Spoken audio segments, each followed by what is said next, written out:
Hey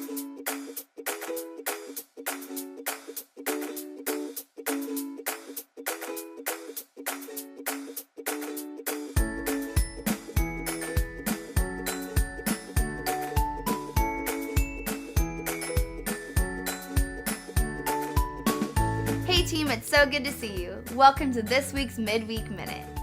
I just want to touch on real quick what it means to have a personal revival. Sometimes I ask myself, what makes my relationship with God alive and vibrant and no longer this checklist mentality? You know that feeling. Did I read my Bible today? Did I spend time in prayer? Did I do my devotions? That kind of feeling.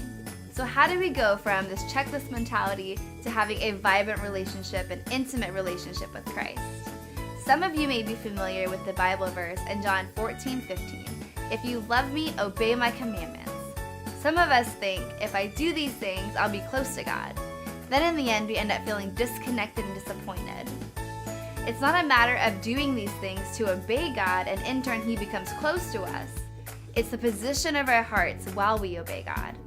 I used to read this verse in fear, like I had to be good and I had to do good things so God would be close to me. But then I realized if I love God, I will naturally want to obey and trust in Him. Think about it with those that you love. You want to do things that will bring them joy because you love them. God wants to be close to you whether you're doing good or not so good. When we obey God, whether that be through the conviction when you read the Bible or the small still voice that you feel when God wants you to do something, that obedience is an act of trusting God. When we obey God, sometimes the obedience is not always about us. That can even be in the form of being generous or telling someone an encouraging word or praying over a stranger.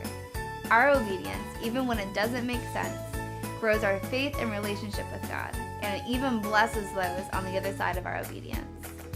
I encourage you this week to stop and listen for the still small voice of God, or to obey that verse in the Bible that's been on your heart for a while now, and watch your relationship with Him become alive and vibrant again as you trust in Him. Thank you for joining us. We're only 3 days away from ending 21 days of prayer and fasting.